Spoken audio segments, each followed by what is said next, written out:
ஞானத்தை பற்றி பேசணும். ஸோ இந்த வாரம் நம்ம ஞானத்தை பற்றி தான் வந்து பேச போகிறோம். ஓகேவா? நீதிமொழிகள் 31ஆம் அதிகாரம் 26ஆம் வசனம் ஒருத்தர் வாசிக்கலாமா? நீதிமொழிகள் 31:26.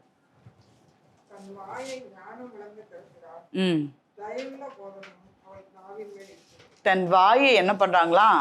ஞானம் விளங்க திறக்கிறாள். ஒரு பெண்ணை பற்றி தான் இந்த இடத்துல சொல்கிறாங்க. ஒரு பெண் தன்னோட வாயை ஓப்பன் பண்ணும்போது ஞானம் விளங்க திறக்கிறாள். உங்களோட வீட்டிலே பார்த்துருக்கோன்னா, நிறைய தடவை பார்த்துருப்போம்.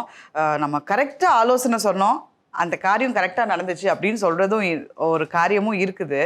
கொஞ்ச நேரம் அமைதியாக இருக்கீங்களா, வீடே கொஞ்ச நேரம் அமைதியாக இருக்கட்டும் சொல்கிற காரியமும் நடக்குது. அதாவது தன் வாயை என்ன பண்ணுறாங்களா? ஞானம் விளங்க திறக்கிறாள். இந்த நீதிமொழிகள் ஃபுல்லாகவே நீங்கள் பார்த்தீங்கன்னா, நீதிமொழிகள் 31ஆம் அதிகாரம் முதல் வசனத்தை வாசிக்கலாமா?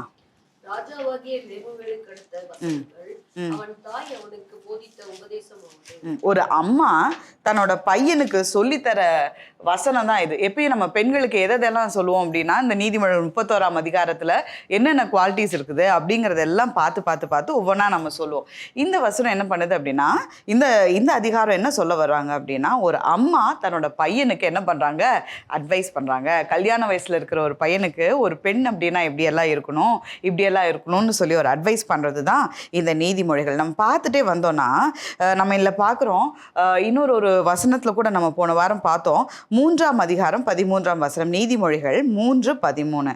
சாரி, நீதிமொழிகள் 4ஆம் அதிகாரம் 6ஆம் வசனம். நீதிமொழிகள்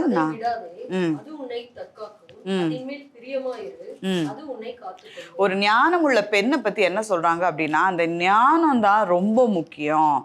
ஆண்டவருடைய பிரசன்னத்தில் நம்மளுக்கு ஒரு பாதுகாப்பு இருக்குதுன்னு சொல்கிறாங்க அப்படின்னா, ஆண்டவருடைய பிரசன்னத்துக்கு அடுத்ததாக நம்ம ஞானமாக நடந்து கொண்டோன்னா அந்த இடத்துல பாதுகாப்பு இருக்குது.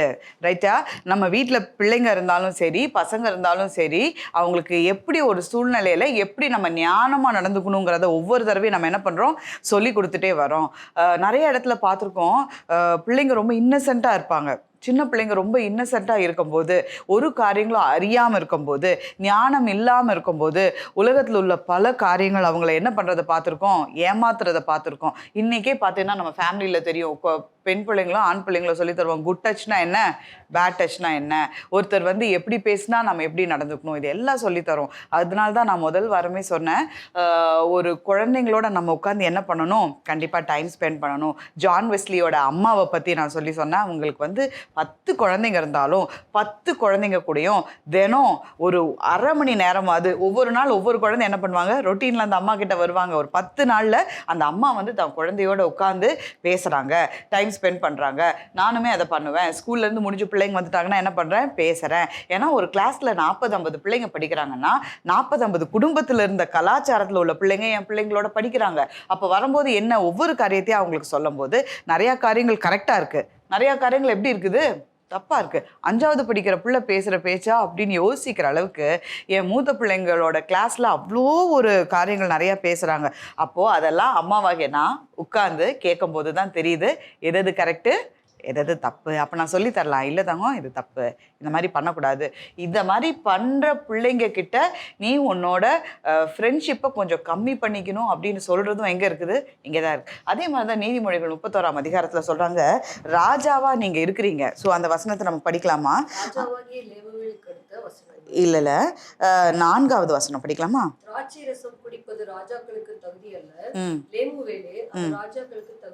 நம்ம போன வாரம் பார்த்தோம்ல, ராஜாக்களுடைய போஜனத்துல என்ன இருக்கும்? கண்டிப்பா இருக்கும். திராட்சை ரசம்ங்கிறது கண்டிப்பா இருக்கும். ஆனா இங்க ஒரு அம்மா என்ன சொல்லி கொடுக்குறாங்க? அந்த வசனத்தை இன்னொரு முறை வாசிக்கலாமா?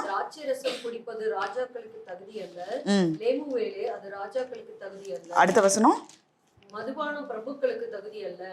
மதுபானம் பண்ணினால் அவர்கள் நியாயப்பிரமாணத்தை மறந்து சிறுமைப்படுகிறவர்களுடைய நியாயத்தையும் புரட்டுவார்கள். எப்பா, நீ ராஜாவா இருக்கிற, தயவுசெய்து என்ன பண்ணாத? மதுபானம் பண்ணாத. நீ பண்ண அப்படின்னா ராஜாவோட வேலையே என்னன்னா அவங்களோட ராஜ்யத்தையும் மக்களையும் ஆள்றது தான். உன் டேபிள் முன்னாடி நிறைய காரியங்கள் இருக்கலாம், ஆனா ராஜாவா நீ நீதியா ஆளுகை செய்யணும்னா அந்த திராட்சை ரசத்தை குடிக்காதன்னு ஒரு அம்மா என்ன சொல்றாங்க? தன் பிள்ளைக்கு சொல்லித்தராங்க. நீங்க பார்த்துட்டு இருக்க உங்களையும் பார்த்து சொல்கிறேன், உங்கள் பிள்ளைங்க நிறையா அவங்க கண்ணு முன்னாடி இருக்குது. திராட்சை ரசம்ங்கிறது அந்த காலம். ஆனால் இந்த காலத்தில் சோஷியல் மீடியா இருக்குது, ஃபோன் இருக்குது. பிள்ளைங்க கொஞ்சம் நேரம் தொந்தரவு பண்ணாமல் இருந்தால் போதும்னு சொல்லிட்டு அவங்க கையில் ஃபோனை கொடுத்துட்டு நம்ம மற்ற வேலையெல்லாம் பார்க்குறோம். ஆனால் அதே அம்மா வந்து என்கிட்ட சொன்னாங்க, என் வேலையெல்லாம் நான் கரெக்டாக முடிச்சுட்டேன், என் பிள்ளை கையில் ஃபோன் கொடுத்துட்டேன், ஆனால் என் பிள்ளைக்கு இன்னைக்கு கண் என்ன பண்ணுது, பெரிய கண்ணாடி போட்டுட்டு உட்காந்துட்டு இருக்கிறாங்க. அப்படி கிடையாது. உனக்கு முன்னாடி நிறையா காரியங்கள் இருக்குது, உன் முன்னாடி நிறையா பதார்த்தங்கள் இருக்குது. இந்த உலகத்துக்கு நீ போகிற, இந்த ஸ்கூலுக்கு நீ போகிற. கரண்ட் அஃபேர்ஸ்ன்னு போய் சொல்லுங்கள், மாணிக்கம்கிட்ட சொல்லுங்கள். இந்த உலகத்துக்கு நீ போகிற, இந்த ஸ்கூலுக்கு நீ போகிற, இந்த காரியங்களை நீ பார்க்குற அப்படின்னா திராட்சை ரசத்தை நீ எடுத்து பானம் பண்ணாத. நம்ம சொல்லி கொடுக்கணும், 40 பிள்ளைங்க கூட நீ படிக்கிற, 40 காரியங்கள் உனக்குள்ளே இருக்குது. ஆனால் இந்த காரியத்தை நீ செய்யக்கூடாதுன்னு யார் தான் சொல்லித்தரணும்? அம்மா தான் சொல்லித்தரணும். அப்பா நிறைய நேரத்தில் வெளியே போகிறாங்க, நிறையா காரியங்கள். இப்போ என்னோடய ஃபேமிலியிலே பார்த்தீங்கன்னா பாஸ்டர் வந்து எப்பயுமே சர்ச்சில் தான் இருப்பாங்க. சர்ச்சில்னா நம்மளுக்கு மீடியா மினிஸ்ட்ரி இருக்குது, நிறையா காரியங்கள் இருக்குது, இதை பார்க்கணும், இதை செய்யணும். 2 பேருமே என்கிட்ட வந்து கதைகளை அவங்க அப்பா கூட கண்டிப்பாக கதைகளை ஷேர் பண்ணுவாங்க. ராத்திரியெல்லாம் குடும்ப ஜெபம் பண்ணிட்டு தான் நாங்கள் படுப்போம். அப்போ அவங்க அப்பா கிட்ட என்னென்ன பேசணுமோ அதெல்லாம் பேசுவாங்க. ஆனால் சில சமயம் அப்பா வர டைமே லேட்டாக இருக்கனால பிள்ளைங்க என்ன பண்ணுறாங்க, தூங்கிடுறாங்க. ராஜா இன்னைக்கு சொல்கிறாங்க, உன்னோட டேபிளில் இருக்கிற மதுபானத்தை நீ என்ன பண்ணாத, குடிக்காத, அது ராஜாக்களுக்கு தகுதி அல்ல. நீங்கள் சொல்லித்தரும்போது சொல்லித்தரணும், நீ இதை பண்ணுறது தப்பு, நீ இது பண்ணுறது இந்த மாதிரி பண்ணக்கூடாது. நான் அவனை கொட்டி கொட்டி, என் குழந்தைய கொட்டி கொட்டி உட்கார வைக்காம, இது உனக்கு தகுதி இல்லைன்னு சொல்லித்தரணும். நம்ம ஆண்டவர் நம்மளை அப்படி தான் நினச்சித்தாரு. எங்கேயோ இருந்த நம்மளைய, இது உன் தகுதி இல்லைப்பா, இந்த தப்பை பண்ணாத, உன்னை நான் வேற எங்கேயோ வச்சுருக்கேன், அந்த இடத்துல இருக்க வேண்டிய நீ இவ்வளோ தப்பான ஒரு காரியத்தை செஞ்சு கீழே விழுகாத அப்படின்னு சொல்கிறாரு. இந்த அம்மாவும் அப்படி தான் அழகாக சொல்லித்தராங்க. தான் பிள்ளைகளுக்கு சொல்லித்தரணும், நீ அம்மாவும் அப்பாவும் உன்னை யோசித்து இவ்வளோ பெரிய டெசிஷன் நாங்கள் வாழ்க்கையில் வச்சுருக்கோம். உங்களுக்கு கஷ்டப்பட்டு பணத்தை கட்டுறோம், உனக்கு கஷ்டப்பட்டு ஃபீஸை கட்டுறோம், உனக்கு சமைச்சு போடுறோம், இதெல்லாம் கிடையாது. ஆனால் ஆண்டவர் உனக்காக இவ்வளோ பெரிய காரியத்தை யோசனை பண்ணி வச்சுருக்கிறாரு. அப்பா அம்மாவும் உனக்கான எவ்வளோ பெரிய கனவுகளோடு நாங்கள் உட்காந்துட்ருக்கோம். அந்த டைமில் நீ என்ன பண்ணக்கூடாது, அது எந்த காரியமாகவே இருக்கட்டுமே, உங்கள் பிள்ளைகள்கிட்ட சின்னதுலேருந்தே கண்டித்து சொல்லுங்கள். இந்த அம்மா எப்போ சொல்கிறாங்க அப்படின்னா, தான் பையன் கல்யாண வயசில் இருக்கும்போது அது பிள்ளைங்களுக்கு, உங்கள் பிள்ளைங்க கல்யாண வயசில் இருந்தாலும் பரவாயில்ல, அம்மாவோட அட்வைஸ் என்றைக்குமே வேணும். ரைட்டா? அம்மா வந்து சில சமயம் சொல்லும்போது, அம்மா கொஞ்சம் நேரம் அமைதியாக இருங்கம்மா, எனக்கு காதெல்லாம் வலிக்குது, நீங்கள் எப்போ பார்த்தாலும் பேசிகிட்டு இருக்கிறீங்க, அம்மா நீங்கள் நைங்காதீங்க அப்படின்னு சொன்னாலுமே நீங்கள் சொல்லுங்கள், நீங்கள் வாய்களை திறந்து சொல்லுங்கள். அவங்களுக்கு ஏதோ ஒரு சூழ்நிலையில் அந்த வார்த்தை என்ன பண்ணும், அவங்களோட கூட பேச. எங்கள் அம்மா இதை பண்ண வேணாம், ஒருவேளை ஒரு தடவை அடிபட்டதுக்கு அப்புறம் கூட என்ன பண்ணும், தெரிஞ்சுக்கும். பிள்ளை இந்த பக்கம் போகாதன்னா கேட்கவே கேட்காது. தண்ணி ஊற்றி அப்போ தான் கழுவி விட்டுருப்போம். தயவுசெய்து இந்த பக்கம் போகாதன்னா என்ன பண்ண மாட்டாங்க, ஒரு தடவை வலிக்கிட்டு விழுந்துட்டாங்கன்னா என்ன பண்ணுவாங்க, அம்மா சொன்னது கரெக்டு, நான் இனிமேல் அந்த பக்கம் போகக்கூடாது. அது நீங்கள் சொல்ல சொல்ல ஒருவேளை அவங்க ஆண்டவர், நான் சொல்கிறேன், சின்ன தப்புலேயே அவங்க கரெக்ட் பண்ணிக்கிறதுக்கு, பிள்ளைங்க தப்பே பண்ணாமல் வளரணும் அப்படின்னு நம்ம யோசிக்கவே கூடாது. நம்ம சொல்ல வேண்டியதை நம்ம சொல்ல வேண்டிய காரியத்தில், லேமுவேலே நீ வந்து திராட்சை ரசம் குடிக்கிறது உனக்கு தகுதி இல்லை, சொல்ல வேண்டிய டைமில் சொல்லிகிட்டே இருங்க. சாப்பாடு அப்போ அவங்க அம்மா முன்னாடி வைக்கும் போதெல்லாம் சொல்லுவாங்க, ஏன்னா ராஜாக்களுக்கு திராட்சை ரசம் வச்சுக்கிட்டே இருப்பாங்க. சொல்லுவாங்க, லேமுவேலே உனக்கு வந்து திராட்சை ரசம் பண்ணுறது தகுதி இல்லை, ஏன்னா இந்த உலகத்தில் நிறையா காரியங்கள் நம்மளை சுற்றி நடந்துகிட்டே இருக்குது, சொல்லிகிட்டே இருங்க, இந்த காரியத்தை நீ செய்யாத, இந்த காரியத்தை நீ செய்யாத. ஏன்னா ஒரு அம்மாவுக்கு கரெக்டாக தெரியும், ஏன்னா பெத்த பிள்ளைங்க என்னென்ன பண்ணுறாங்க, அவங்கள்ட்ட என்னென்ன மாற்றம் தெரியுது, என்ன செய்யுது நம்மளுக்கு கரெக்டாக தெரியும். ஒரு தாய் தான் குடும்பத்தை கரெக்டாக நடத்துகிறா, கரெக்டாக ஜெபம் பண்ணி ஒரு குடும்பத்தை நடத்துகிறாங்க அப்படின்னா கண்டிப்பாக அவங்களுக்கு தெரியும் பிள்ளைகள் வந்து கொஞ்சம் மாறி போகிறாங்க, பிள்ளைகளோட பேச்சு கொஞ்சம் மாறுது, இது மாறுது, அது மாறுதுன்னா கண்டிப்பாக அவங்களுக்கு தெரியும். அப்படி தெரியும் போதெல்லாம் நம்ம என்ன பண்ணணும், சொல்லி கொடுத்துட்டே வரணும். ஓகே, நம்ம இன்னொரு வசனத்தை பார்க்க போகிறோம். யாக்கோபு 3ஆம் அதிகாரம் 17ஆம் வசனம். யாக்கோபு 3ஆம் அதிகாரம் 17ஆம் வசனம். ஒரு பெண் எப்படி ஞானமாக நடந்து கொள்ளணும் அப்படிங்கிறத ஒரு 7 தூண்கள் மூலமாக உங்களுக்கு நான் என்ன பண்ண போகிறேன், சொல்லித்தர போகிறேன். நான் இந்த இடத்துல யோசிக்கிறேன், நம்ம இந்த காரியங்கள்லாம் கற்றுக்கொண்ட பிறகு ஆண்டவர் நம்மளை ஞானமாக நம்ம குடும்பத்தில் வழி நடத்த போகிறார். ஆமேன். ஞானமுள்ள ஸ்திரீ தான் தன்னுடைய வீட்டை என்ன பண்ண போகிறாங்க, கட்ட போகிறாங்க. இந்த ஞானமாக நடந்து கொள்றதுக்கு என்னென்ன காரியம், ஒரு 7 காரியங்கள் ஆண்டவர் அழகாக பைபிளில் சொல்லி கொடுத்துருக்காரு. நம்ம ஒவ்வொரு காரியமாக ஒன்னாக்டதாக நம்ம பார்க்க போகிறோம். இன்றைக்கி எத்தனை காரியங்களை பார்த்து முடிக்க போகிறோன்னு தெரியல, ஆனால் இன்றைக்கி பார்க்க வேண்டிய காரியங்களை இன்றைக்கி பார்க்கலாம். யாக்கோபு 3ஆம் அதிகாரம் 17ஆம் வசனம். அறத்திலிருந்து வருகிற ஞானமும் முதலாவது சுத்தமுள்ளதாயும், பின்பு சமாதானமும் சாந்தமும் இரக்கமுள்ளதாகவும், இரக்கத்தாலும் நற்கனிகளினாலும் நிறைந்ததாயும் பட்சபாதம் இல்லாததாயும் மாயமற்றதாயும் இருக்கிறது. நீதியாகிய கனியானது சமாதானத்தை நடப்பிக்கிறவர்களாலே சமாதானத்திலே விதைக்கப்படுகிறது. நான் ஒரு தடவை இதில் வாசிச்சிட்றேன். பரத்திலிருந்து வருகிற ஞானமும் முதலாவது எப்படி இருக்குது? சுத்தமுள்ளதாயும், பின்பு சமாதானமும் சாந்தமும் இணக்கமும் உள்ளதாயும், இரக்கத்தாலும் நற்கனிகளாலும் நிறைந்ததாயும், பட்சபாதம் இல்லாததாயும், மாயமற்றதாயும் இருக்கிறது. உங்களோட பைபிள் வச்சுக்கிட்டிங்கன்னா ஒரு பென்சில் இருந்துச்சுன்னா நீங்கள் அழகாக மார்க் பண்ணிகிட்டே வாங்க. ஏன்னா எனக்கு பைபிளில் மார்க் பண்ணுற பழக்கம் இருக்குது. இது ஒரு சின்ன காரியம் தான், ஆனாலும் நான் சொல்லித்தரேன். எங்களோட பாட்டிமா வந்து எனக்கு சொல்லி கொடுத்துருக்காங்க, உன்னோட பைபிள் வந்து ஒரு ஜேர்னல் மாதிரி. ஜேர்னல்னா என்ன அப்படின்னா ஒரு நாள் ஒரு டைரி மாதிரி. நம்மளோட தேசத்தில் அப்படி ஃபாலோ பண்ணுறாங்களா என்னன்னு தெரியாது, ஆனால் ஃபாரினர்ஸ் வந்து அதை ஃபாலோ பண்ணுவாங்க. ஒரு டைரி மாதிரி வச்சுக்குவாங்க. இந்த வேதத்தை வந்து என்னுடைய சொத்து மாதிரி அவங்க கேரி பண்ணுவாங்க. எப்படி பண்ணுவாங்க? என்னுடைய சொத்து மாதிரி. தினமும் இந்த வேதத்தில் உள்ள வசனங்களை நான் வாசிக்கிறேன் அப்படின்னா இந்த வேதத்தில் உள்ள வசனம் என்னென்ன சொல்லுது அப்படிங்கிறத ஒருவேளை ஆண்டவர் என்னோடு கூட பேசினாருன்னா மேலே இருக்கிற இதில் என்ன பண்ணுவாங்க, அதை எழுதி வைப்பாங்க. ஒரு டைரி வச்சுக்குவாங்க, எழுதுவாங்க. நம்மளோட தமிழ் பைபிள் இப்படி இருக்குல்ல, நிறைய இங்கிலீஷ் பைபிள்ஸ் நான் பார்த்துருக்கேன். எப்படின்னா நல்ல பெருசாக இருக்கும், இந்த இடத்துல இவ்வளோ ஸ்பேஸ் இருக்கும். எதுக்கு இவ்வளோ ஸ்பேஸ் இருக்கும் அப்படின்னு பார்த்தா ஆண்டவர் உங்கள்கிட்ட என்னென்ன சொல்கிறாங்களோ அதெல்லாம் என்ன பண்ணுறாங்க, அதில் எல்லாம் எழுதிட்டே வராங்க. நம்மளுக்கு இவ்வளோ தான் இங்கே ஸ்பேஸ் இருக்குது, ஆனால் இங்கிலீஷில் சில வெர்ஷன்ஸ் நான் பார்த்துருக்கேன், இவ்வளோ அளவுக்கு ஸ்பேஸ் இருக்கும். வசனம் இவ்வளோ இருக்கும், அவங்க எழுதுறதுக்கு எப்படி இருக்கும், இவ்வளோ இருக்கும். அப்படியே அந்த வேதத்தை வந்து தன்னோட பொக்கிஷம் மாதிரி வச்சுருப்பாங்க. தினம் காலையில் எழுந்திரிச்சு வாசிப்பாங்க. அந்த மாதிரிலாம் எனக்கு சொல்லி கொடுத்துருக்காங்க. நீ என்ன வசனம் வாசிக்கிறியோ அழகாக கலர் பென்சில்ஸாக எங்கள் பாட்டிமா எனக்கு வாங்கி கொடுப்பாங்க. வாங்கி கொடுத்து அந்த வசனங்களெல்லாம் நீ என்ன பண்ணு, ஆண்டவர் உங்ககிட்ட பேசுகிறாருன்னா அந்த வசனத்தை என்ன பண்ணு, ஷேர் பண்ண. உங்கள் குழந்தைங்களுக்கும் நீங்கள் அதை சொல்லிக் கொடுங்க. வேதத்தில் அழகாக ஒவ்வொரு பிள்ளைங்களுக்கு, நான் சொல்கிறது விளையாட்டாக இருக்கும், ஆனால் நீங்கள் அதை செய்யுங்க. ஒரு குழந்தைக்கு ஒரு ப்ரஷ் வாங்கி தரோம்ல வீட்டில், ஒவ்வொருத்தருக்கு தனித்தனி ப்ரஷ் தானே. அதே மாதிரி வீட்டில் காமனாக ஒரு பைபிள் என்றைக்கும் நீங்கள் என்ன பண்ணக்கூடாது வச்சுருக்கு. ஒவ்வொருத்தருக்கும் ஒவ்வொரு பைபிள் வாங்கி கொடுங்க. உங்கள் குழந்தைங்க, உங்களுக்கு 2 குழந்தைங்களோ 3 குழந்தைங்களோ, ஒவ்வொருத்தருக்கு ஒவ்வொரு பைபிள் நீங்கள் வாங்கி கொடுங்க. அந்த பைபிளை வாங்கி கொடுத்து அதில் எப்படி நான் படிக்கணும், அந்த பைபிளை என்னோட சொத்து மாதிரி, என்னோட சுதந்திரம் மாதிரி அதை எடுத்துக்கணும். எங்கே போனாலும், நீங்கள் எந்த மீட்டிங்க்கு போனாலும் என்ன பண்ணணும், வேதத்தை கேரி பண்ணிட்டு போகணும். ஆண்டவர் உங்களுக்கு ஏதாவது ஒரு வசனம் சொல்லி கொடுத்தாங்க அப்படின்னா நீங்கள் வேதத்தில் எழுதி வச்சுக்கலாம், இல்லாட்டி உங்களோட டைரியில் எழுதி வச்சுக்கலாம். கலர் பென்சில்ஸ் வாங்கி கொடுங்க. குழந்தைங்களுக்கு அது ரொம்ப பிடிக்கும். நீங்கள் கலர் பென்சில்ஸ் வாங்கி கொடுத்து ஆண்டவர் உங்கள்கிட்ட பேசுகிற வசனத்தை, கர்த்தரின் மேய்ப்பராக இருக்கிறார் நான் தாழ்ச்சி அடையேன், எல்லா குழந்தைங்களுக்கும் நல்லா தெரியும்.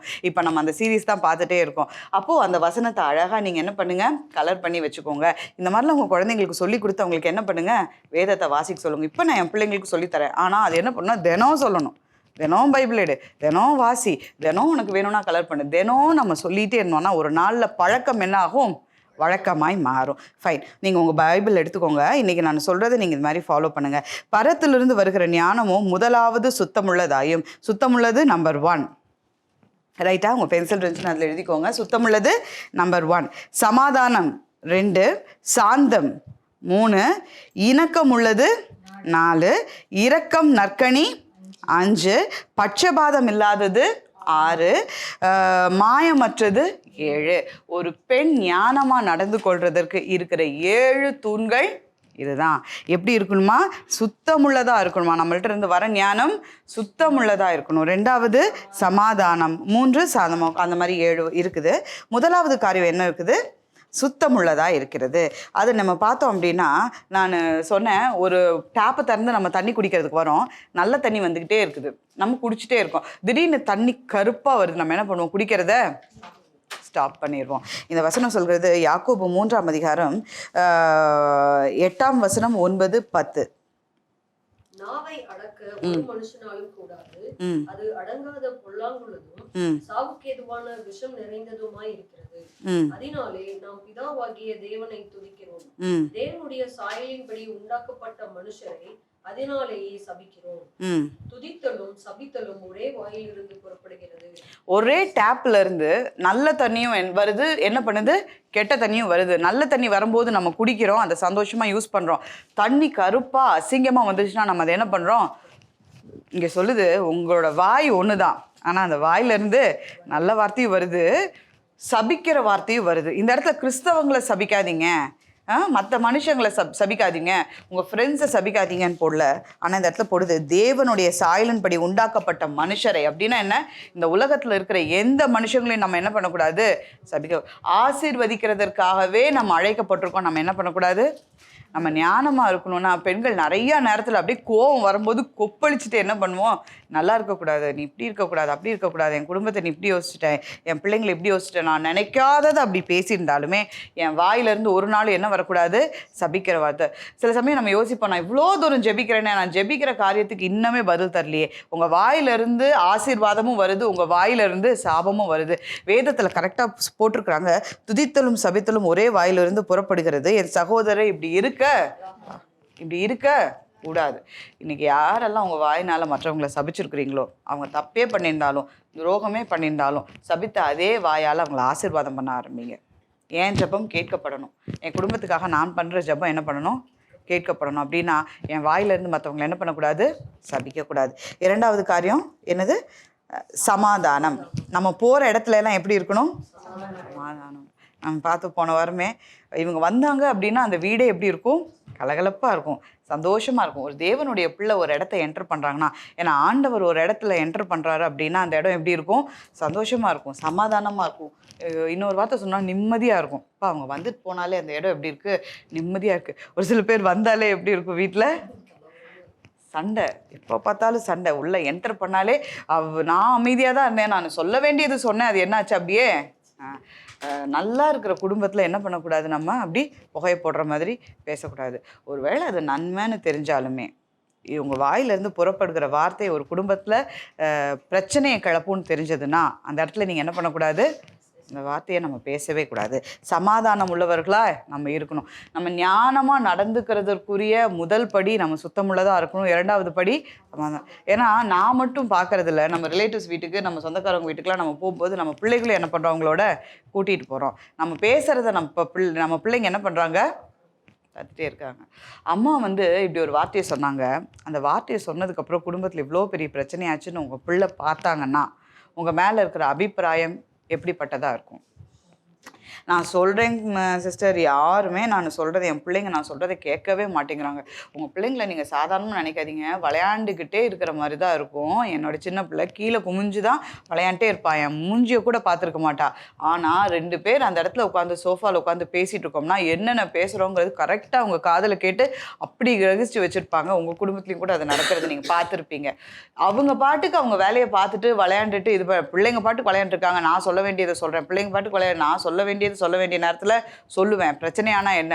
அப்படி மட்டும் தயவு செய்து யோசிக்காதீங்க. ஆண்டவர் சொல்கிறாரு, சமாதானத்தை கொடுக்கிறவர்களாக தான் இருக்கணும். அப்படிப்பட்டவர்கள் தான் பாக்கியவான்கள், அவர்கள் தான் தேவனுடைய புத்திரர்கள் எனப்படுவார்கள். நம்ம சந்தோஷமாக நம்ம பயங்கரம் அப்படியே ஒரு ப்ரௌடாக போய் நான் தான் தேவனுடைய பிள்ளை அப்படின்னு ரொம்ப பெருமைப்பட்டுட்டு சொல்கிறதுல ஒன்றுமே கிடையாது. நம்ம சமாதானம் பண்ணுகிறவர்களாக இருந்தால் தான் நம்ம தேவனுடைய சமாதானத்தை கெடுக்கிறவர்களாக இருந்தால் அது எப்படிப்பட்டது அப்படின்னு சொல்லிட்டு பாருங்க.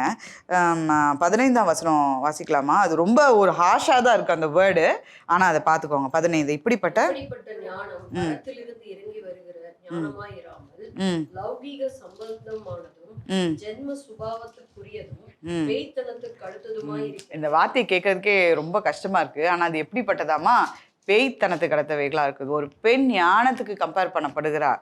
ஆனால் அதே பெண் ஒரு குடும்பத்தில் பிரச்சனையை கிளப்பும் போதோ, சமாதானத்துக்கு எடுக்கும் போதோ, சமாதானம் இல்லாமல் அந்த குடும்பத்தில் இருக்கும்போதோ, கணவன் வீட்டுக்கு வேலை முடிஞ்சோன்னா வீட்டுக்கு அப்பாடா வீட்டுக்கு கொஞ்சம் நேரம் நான் இருக்கணும், பிள்ளைங்களும் ஸ்கூல் முடிஞ்சுட்டு சந்தோஷமாக வீட்டுக்கு வரணும், இப்படிப்பட்ட ஒரு சூழ்நிலையை பெண்கள் நம்ம தான் என்ன பண்ணணும்? அமைச்சு தரணும். அப்படி அமைச்சு கொடுத்தோன்னா குடும்பம் எப்படி பரலோகம் போல இருக்கும். தேவனுடைய புத்திரராக இருக்கிறோம். சமாதானம் பண்ணுகிறவர்கள் பாக்கியவான்கள், அவர்கள் தேவனுடைய புத்திரர் எனப்படுவார்கள். அப்படிப்பட்டவங்க தான் புத்திரர். அப்படி இல்லாமல் இருக்கிறவங்க ஆமாம், நம்ம சொல்ல வேணாம், அது பைபிளே போட்டிருக்காங்க. 3வது காரியம் எழுதிக்கலாமா? போன வாரம் 2 காரியம் பார்த்தோம், இன்னைக்கு 3வது காரியம் பார்க்கணும். சாந்தம் உள்ளதாய். எப்படி இருக்கணுமா? சாந்தம் உள்ளது. என்னால் ஒரு காரியத்தை மறக்கவே முடியாது. எங்கள் சர்ச்சில் ஒரு பாட்டி இருப்பாங்க. அவங்க எப்பயும் யார் வந்தாலுமே அவங்கள்ட்ட சண்டை பண்ணிகிட்டே இருப்பாங்க. நீங்கள் இங்கே உட்காராத, அங்கே உட்காராத, இதை பண்ணாத, அதை பண்ணாத, திட்டிகிட்டே இருப்பாங்க, சண்டை பண்ணிட்டே இருப்பாங்க. பாட்டிமா பேரே எங்களுக்கு தெரியாது. அவங்க பேரே வந்து வெள்ளத்தலை பாட்டிமா. அவங்களுக்கு அவங்க பேரே எனக்கு என்னன்னு தெரியாது. ஆனால் எப்போ பார்த்தாலும் எல்லாத்துக்கிட்டையும் என்ன பண்ணுவாங்க, சண்டை பண்ணிட்டே இருப்பாங்க. எனக்கு ஒரு ஆசை, அவங்க பேர் என்னன்னு, அவங்க பேர் என்னன்னு கேட்டால் அவங்க பேர் சாந்தம்மான்னு சொன்னாங்க. என்னால் வந்து அதை என்ன பாட்டி பேர் வந்து சாந்தம்மா, ஆனால் என்ன பண்ணுறாங்க, எல்லாத்துக்கூடயும் சண்டை பண்ணிகிட்டே இருக்காங்க. நம்மளோட குணம் எப்படி இருக்கணுமா, சாந்தமுள்ளதாக இருக்கணும். நீதிமொழிகள் 25ஆம் அதிகாரம் 15ஆம் வசனம் எழுதிக்கோங்க. நீதிமொழிகள் 25:15. ம்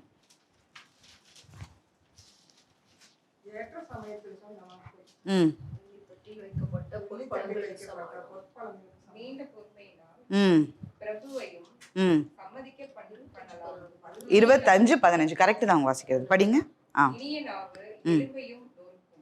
இனிய நாவு என்ன பண்ணுமா, எலும்பை உடைக்கிறது ஓகே. ஆனால் அது என்ன சொல்கிறாங்க, எலும்பை என்ன பண்ணுது, நொறுக்குது. ஒரு காரியம் வந்து குடும்பத்தில் பயங்கர ஸ்ட்ராங்காக இருக்குது. நீதிமொழிகள் 25:15 ஓகேவா, வசனம் பார்த்துட்டிங்களா? நீதிமொழிகள் 25:15 கவனிக்கலாமா? இப்போ ஒரு எலும்பு இருக்குது, ஒரு காரியத்தில் எலும்புங்கிறது என்னது, நல்ல ஸ்ட்ராங்கான பார்ட். நம்ம உடம்புலையே பயங்கரம் வலுவான பகுதி வந்து நம்மளுடைய எலும்பு தான்.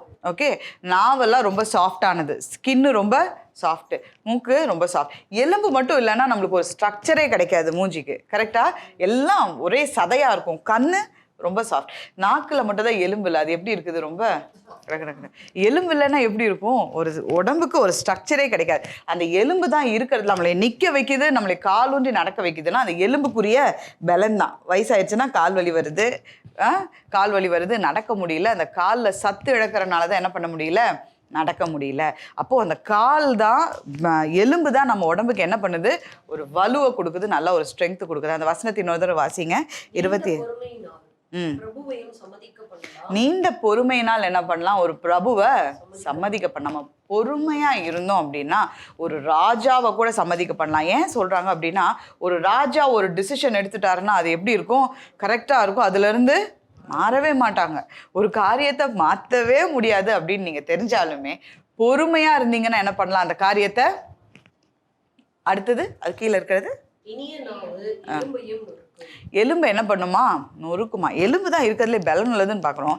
எலும்பை உடைக்க முடியும், ஆனால் எலும்பை நொறுக்கணும்னா எதுதான் வேணுமா, இனிய. அதுதான் சாந்தத்துக்கு சொல்கிறாங்க.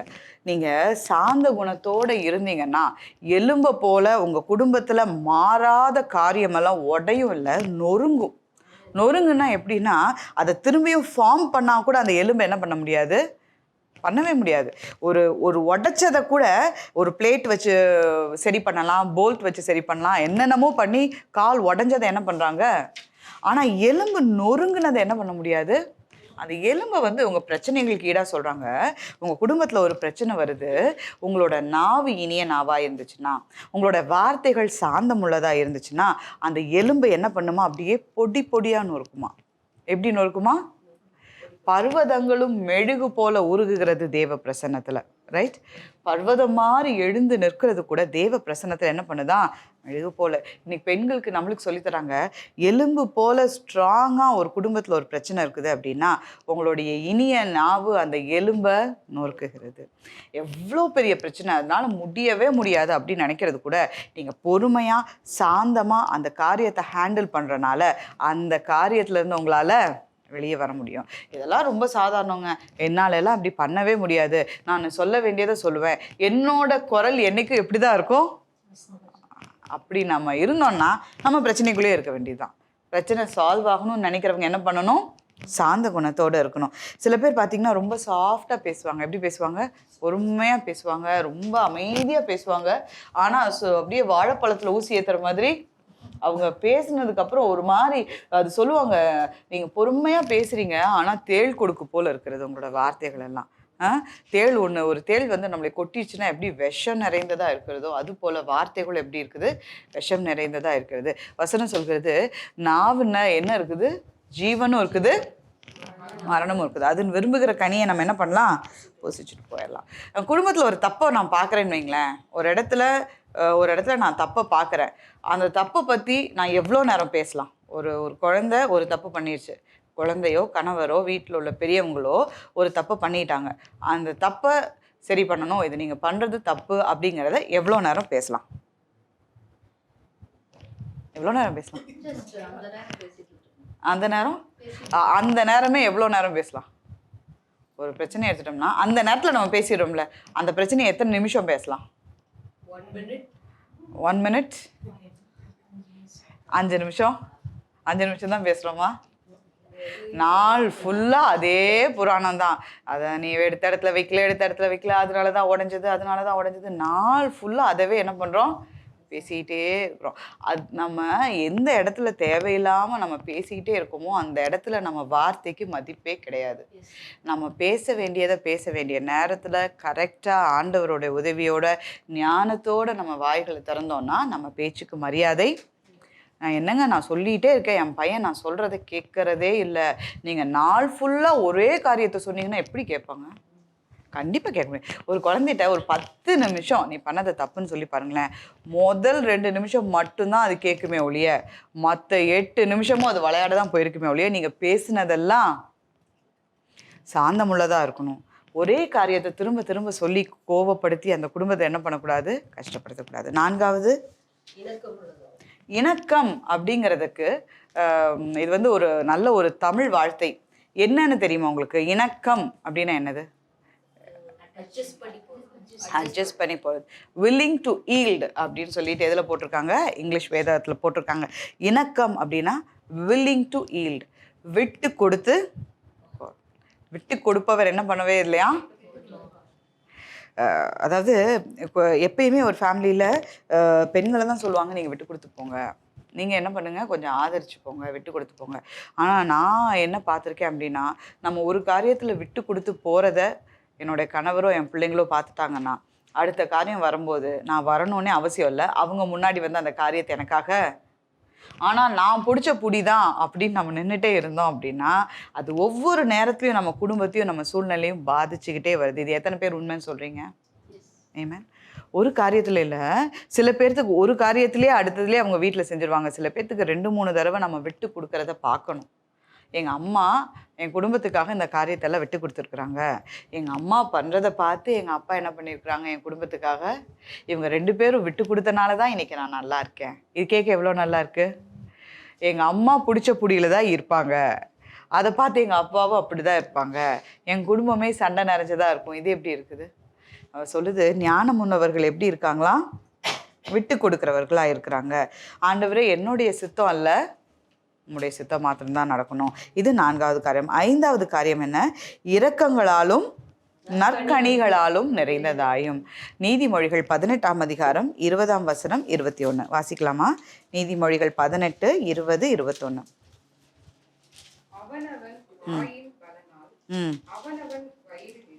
அவனவனுடைய வாயின் பலனால் என்ன பண்ணுமா? அவனவனுடைய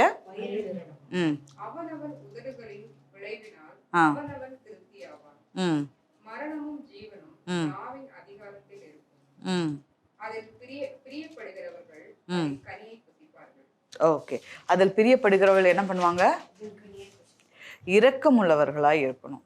ஓகே, அதுக்கு ஒரு நல்ல எக்ஸாம்பிள் என்ன அப்படின்னா, நீங்கள் வெளியே போகும்போது இதை இன்னையிலேருந்து ஃபாலோ பண்ணி பாருங்கள். நீங்கள் வெளியே போகும்போது யாராவது காசு வேணும் அப்படின்னு சொல்லி கேட்டு வராங்க அப்படின்னா, நம்ம முதல்ல என்ன பார்ப்போம்? அவங்க நல்லா இருக்காங்களா, அவங்க நல்லா இருந்துட்டும் நம்மள்ட்ட காசு கேட்குறாங்களா அப்படின்னு சில பேர் பார்ப்போம். சில பேர் யார் கேட்டாலும் என்ன பண்ணுவோம்? கொடுத்துருவோம். இரக்கமுள்ளவர்களாக இருக்கணும். அடுத்தது, யாராவது ரொம்ப முடியாமல் இருக்கிறத பார்த்தாங்க அப்படின்னா பிள்ளைங்களை கூட்டிகிட்டு வந்து சொல்லணும். பிள்ளைங்களை கூட்டிகிட்டு வந்து அவங்க கையில் உங்களால் முடிஞ்சதை கொடுத்து என்ன பண்ணணும்? அவங்களுக்கு போய் இதெல்லாம் சின்ன சின்ன காரியம் தான். அவங்க பிள்ளைகளுக்கு நீங்கள் சின்ன வயசுலேருந்து சொல்லி கொடுக்கும்போது, அவங்க பெருசாகும்போது, அவங்க நல்லா இருக்கும்போது, அதை யோசித்து பார்த்து அவங்க சம்பாதிக்கும் போது கஷ்டப்படுறவங்களுக்கு என்ன பண்ணுவாங்க? உதவி செய்வாங்க. வேதத்தில் ஒரு வசனம் இருக்குது, இவர்களில் ஒருவருக்கு நீங்கள் எதை செய்தீர்களோ அதை எனக்கே செய்தீர்கள். நற்கனி. கனி அப்படிங்கிறது ஒரு விதைச்சோன கனி வந்துடுமா? செடி வளரணும், இலைகள் வளரணும், அதுக்கு டைம் எடுக்கும், அதை நம்ம பாதுகாக்கணும், அதுக்கு தண்ணி ஊற்றணும், சில சமயம் பூச்சி வந்துடும், அதில் இருந்தெல்லாம் பாதுகாக்கணும். அதையெல்லாம் பாதுகாத்து ஒரு நாள் என்ன வருது? கனி வருது. ஸோ இந்த மாதிரி குவாலிட்டிஸ் எல்லாம் நம்மளோட லைஃப்பில் வர்றது கொஞ்சம் கஷ்டம்தான். எடுத்த உடனே இன்றைக்கி நம்ம மெசேஜ் எடுத்துட்டேன், இன்றைக்கி நான் வந்து எல்லாத்தையும் எழுதி வச்சுட்டேன், இதெல்லாம் குடும்பத்தில் நான் ஃபாலோ பண்ணிட்டேன், ஃபாலோ பண்ண உடனே எனக்கு என்ன வேணும், ரிசல்ட் வேணும் அப்படின்னு நினைக்கவே கூடாது. இதெல்லாம் என்னது, நற்கனிகள். கனிகளுக்கு என்றைக்குமே என்ன வேணும், டைம் வேணும். இதை நீங்கள் செஞ்ச உடனே நான் என்றைக்குமே நம்மளோட மனசில் இருக்குது. இப்போல்லாம் வந்து எல்லா காரியங்களும் இன்ஸ்டன்ட் வந்துருச்சு. முதல்லலாம் ஃபில்டர் காஃபீஸ் போட்டு வச்சு அதை பாலில் கலந்து குடிப்போம். ஆனால் இப்போ இருக்கிறது எல்லாமே இன்ஸ்டன்ட். நம்ம சமையலும் இன்ஸ்டன்ட், நம்ம வேணுங்கிறத இன்ஸ்டன்ட், ஜெபமும் இன்ஸ்டண்ட்டாக வரணும், ஜெபத்துக்கு ரிசல்ட்டும் இன்ஸ்டண்ட்டாக வரணும். ஒரு மெசேஜை நான் கேட்டேன்னா நான் திருந்திட்டேன், நான் திருந்தினது இப்படியே எடுத்துகிட்டு போய் செய்ய போகிறேன், நான் சொன்ன உடனே என் பிள்ளைங்க என்ன பண்ணணும், நடக்கவே நடக்காது. நீங்கள் சொன்ன உடனே எல்லாம் உங்கள் பிள்ளைங்க என்ன பண்ணியிருக்க மாட்டாங்க. இத்தனை வருஷம் உங்கள் குடும்பத்தில் ஒன்று ஃபாலோ பண்ணிட்டீங்க, இப்போ நீங்கள் கேட்ட உடனே அது என்ன பண்ணாது, நடக்காது. ஆனால் வெயிட் பண்ணி இங்கே கற்றுக்கொண்ட காரியங்களை நீங்கள் குடும்பத்தில் திரும்ப திரும்ப பண்ண இது வந்து என்னது, நற்கனி. கனி வந்து வர்றதுக்கு கொஞ்சம் லேட் ஆகும், ஆனால் சாப்பிடும்போது அது என்ன பண்ணுது, நல்ல சுவையை தருது. உங்கள் குடும்பத்தில் நீங்கள் பொறுமையாக இருந்து இங்கே கற்றுக்கொள்கிறதெல்லாம் கொஞ்சம் கொஞ்சமாக உங்கள் குடும்பத்தில் ஃபாலோ பண்ண கண்டிப்பாக என்ன கிடைக்கும், நற்கனி, நல்ல கனிகள் கிடைக்கும். அதுதான் நீங்கள் வயசான காலத்தில் உட்காந்து உங்கள் பிள்ளைங்க உங்களை உயர்ந்த ஸ்தானத்தில் இருக்கிறத பார்க்கறது தான் நீங்கள் வச்சுருக்கிற நற்கனி. குடும்பத்தில் நீங்கள் அழகாக குழந்தைங்கள பில்ட் பண்ணிட்டு போய் நம்ம சொல்லிக் கொடுக்குற காரியங்கள் எல்லாம் குடும்பத்தில் ஃபாலோ பண்ணி அவங்க பெரியவங்கள் ஆகும்போது உங்களுக்கு ஒரு நல்ல கனியை கொண்டு வந்து கொடுப்பாங்க. அதை நீங்கள் சாப்பிட்டு நிம்மதியாக இளைப்பாறிட்டு இருப்பீங்க. அவங்களாம் உயர்ந்த ஸ்தானத்தில் இருக்கிறத ஆண்டவர் உங்களை என்ன பண்ணுவார், பார்க்க வைப்பார். அதான் நீங்கள் மனசு விட்டுறக்கூடாது. ஏன்னா இத்தனை நாள் நான் குடும்பத்துக்காக நான் ஜெபிச்சிருக்கேன், நான் மெசேஜை கேட்டிருக்கேன், நான் சொல்கிறத உடனே என் பிள்ளைங்க செய்யணும் அப்படின்னு தயவு செய்து யோசிக்காதீங்க. இத்தனை வருஷம் உங்கள் பிள்ளைங்க இப்படி தான் இருந்திருக்கிறாங்க. அது பண்ணுறதுக்கு கொஞ்சம் என்ன ஆகும், டைம் எடுக்கும். அதனால தான் விமென்ஸ் ப்ரேயரில் வரவங்க சீக்கிரமாக மனசு வந்து சோர்ந்து போயிடுறாங்க. நீங்கள் சொல்கிறதெல்லாம் நாங்கள் கேட்குறோம், நீங்கள் சொல்கிறதெல்லாம் நாங்கள் பண்ணுறோம், ஆனால் இன்ஸ்டண்ட்டாக எங்களுக்கு என்ன வேணும், அது கண்டிப்பாக வராது. நீங்கள் பொறுமையாக இருந்தீங்கன்னா கண்டிப்பாக என்ன பண்ணலாம், அதோட ரிசல்ட்டை பார்க்கலாம். ஃபைன். அது இரக்கமுள்ளதாயும் நற்கனிகளால் நிறைந்ததாயும் இருக்கிறது. அடுத்தது பட்சபாதம் இல்லாதது. அடுத்தது கடைசியாக உள்ளது மாயமற்றது. பட்சபாதம் இல்லாதது அப்படின்னா என்னது, நம்ம நியாயமாக ஒரு காரியத்தை நடப்பிக்கணும். நம்ம வாயிலிருந்து ஒரு வார்த்தை வருது அப்படின்னா அது நியாயமானதாய் இருக்கணும். என் பொண்ணு என் பிள்ளையும் இன்னொரு பக்கத்து வீட்டு குழந்தையும் வீட்டில் வெளியே வந்து விளையாண்டுட்ருக்குறாங்க. ரைட்டா? என் பிள்ளை ரெண்டு பேரும் சண்டை பண்ணிட்டு வராங்க. என் பிள்ளை மேலே தான் தப்பு இருக்குது. நம்ம என்ன பண்ணுறோம், நம்ம பிள்ளையே கண்டிக்கிறோமா, இல்லை சண்டைன்னு வந்துருச்சுன்னா அவங்க மேலே தான்? இது பல இடத்துல நடக்குது. ஸ்கூலுக்கு போகிறோம், ஸ்கூலில் வந்து ஒரு டீச்சரோட பையன் என்ன பண்ணுறான், தப்பு பண்ணுறான். கூட இருக்கிற பசங்களும் என்ன பண்ணுறாங்க, அதே தப்பை பண்ணுறாங்க. ஆனால் அந்த காரியத்தை இனிஷியேட் பண்ணது, ஆரம்பித்தது டீச்சரோட பையன்தான். அவன் அந்த காரியத்தை ஆரம்பித்து கூட இருக்கிறவனை பண்ண வச்சுட்டான். கூட இருக்கவங்க எல்லாம் பண்ணிட்டாங்க.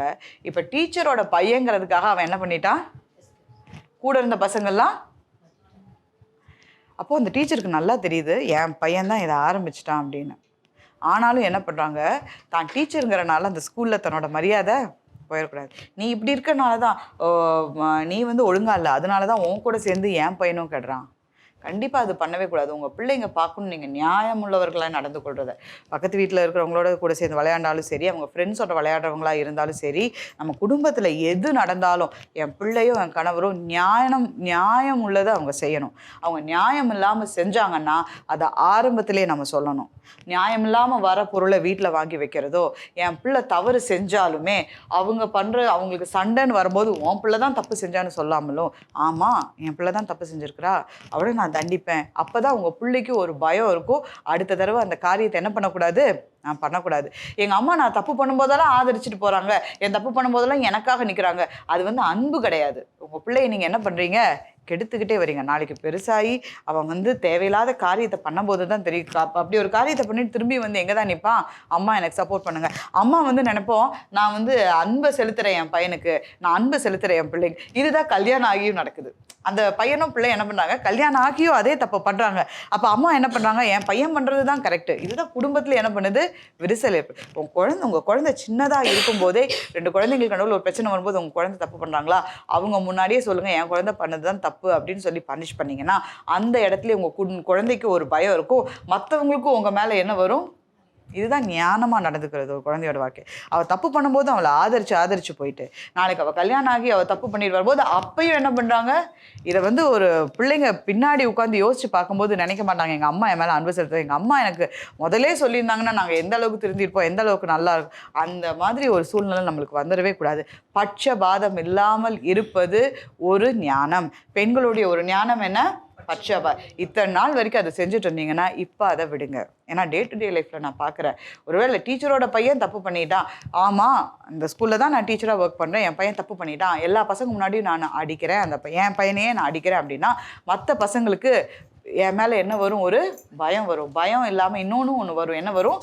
மரியாதை வரும். இந்த மிஸ்ஸு வந்து தான் பையன் தப்பு பண்ணாலுமே என்ன பண்ணுவாங்க, இப்போ என் பையனை நான் காப்பாற்றிட்டு மற்ற பையங்களெல்லாம் போட்டு அடிக்கிற, பிரின்ஸிபல் ரூம் முன்னாடி நான் முட்டி போட வைக்கிறேன் அப்படின்னா நான் எப்படிப்பட்ட டீச்சர்? அதுக்கப்புறம் அந்த மிஸ் சொல்லித்தரதை அந்த பசங்க வந்து ஏற்றுக்குவாங்களா? அவங்களோட லைஃப்பில் அது நல்லா இருக்குமா? கண்டிப்பாக அது நல்லா இருக்காது. குடும்பத்தில் ஞானமாக விளங்குறதுக்கு அடுத்த ஒரு காரியம் என்னென்னா பட்சபாதம் இல்லாததாய். கடைசியாக ஒரு என்னது? மாயமற்றது. மாயமற்றதுன்னா என்னென்னா உண்மையாய் நடந்து கொள்வது. நீதிமொழிகள் ஆண்டவர் வெறுக்கிற ஒரு காரியம் என்ன அப்படின்னா பொய் நாவு. ஆண்டவர் வெறுக்கிற ஒரு காரியம் என்னங்க? பொய் நாவு. பொய் பேசுறது யாருக்கு பிடிக்காது? ஆண்டவருக்கு பிடிக்காது. ஆண்டவருக்கும் பிடிக்காது, நம்ம குடும்பத்தில் இருக்கிறவங்களுக்கும் பிடிக்காது, கணவனுக்கும் பிடிக்காது, மனைவிக்கும் பிடிக்காது, பிள்ளைகளுக்கும் பிடிக்காது.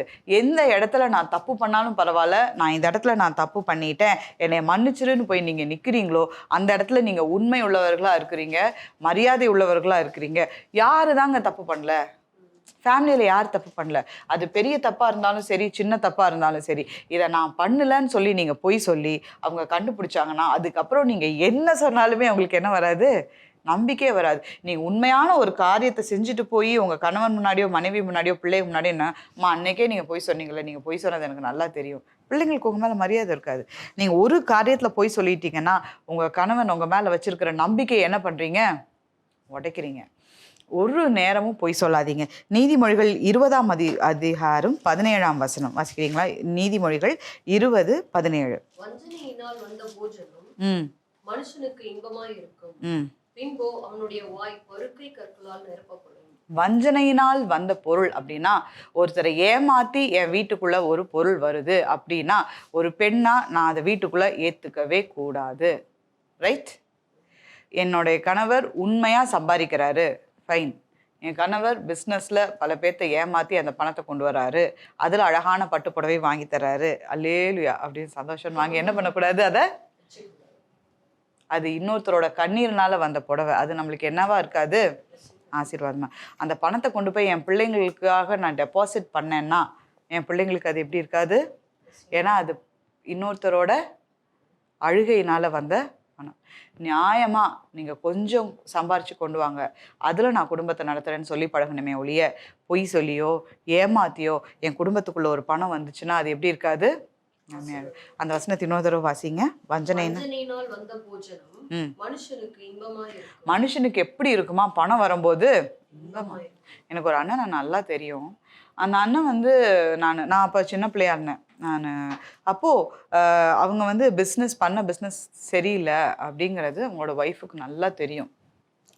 ஆனாலும் அவங்க என்ன பண்ணாங்க அப்படின்னா சொன்னாங்க, ஃபஸ்ட்டு ஒரு தடவை சொன்னாங்க, இந்த மாதிரி பணம் சம்பாதிக்காதீங்க, இது வந்து நம்ம வாழ்க்கைக்கு வந்து என்ன ஆகுது, நல்லதே இல்லைங்க, இந்த மாதிரி கொண்டு வராதிங்க, நம்ம பிள்ளைகளுக்கும் நல்லது இல்லை அப்படின்னு சொன்னாங்க. ஆனால் அந்த அண்ணன் என்ன பண்ணல, கேட்கவே இல்லை. திரும்ப அந்த மாதிரி ஒரு பணத்தை தான் கொண்டு வந்தாங்க. போக போக அந்த அக்கா ஒரு தடவை சொல்லி பார்த்தாங்க. ஆனால் போக போக எனக்கு இது நல்லா இருக்குன்னு அவங்க யோசிக்க ஆரம்பிச்சிட்டாங்க. வீடு கொஞ்சம் நல்லா இருக்கே, நம்ம அப்போல்லாம் ரொம்ப கஷ்டப்பட்டோம், இன்றைக்கி எப்படி இருக்குது, வீட்டில் கொஞ்சம் பணம் இருக்குது. அப்போல்லாம் கிச்சனில் போனோம்னா கிச்சனில் பொருளே இருக்காது, என்ன சமைப்போனே தெரியாது. இன்றைக்கி என் ஹஸ்பண்ட் கிச்சன் நிறையா பொருள் வாங்கி கொடுக்குறாரு, நாங்கள்லாம் எப்படி இருக்குது, நல்லா சாப்பிட்றோம். வசனம் சொல்லுறது, வஞ்சனையினால் வந்த பொருள் எப்படி இருக்குமா, இன்பமாக இருக்கும். என் பிள்ளைகளை சாதாரண ஸ்கூலில் தான் நான் சேர்த்து விட்ருந்தேன். ஆனால் இப்போ என் ஹஸ்பண்ட் கொண்டு வர பணத்தினால நல்ல ஸ்கூலில் சேர்த்துறாங்க, நல்ல நாலேஜபிளாக வராங்க, ரொம்ப அழகாக வராங்க, நல்லா இருக்கும். வஞ்சனையினால் வந்த பொருள் எப்படி இருக்குது, இன்பமானதாக இருக்குது. அடுத்த லைன் வாசிங்க.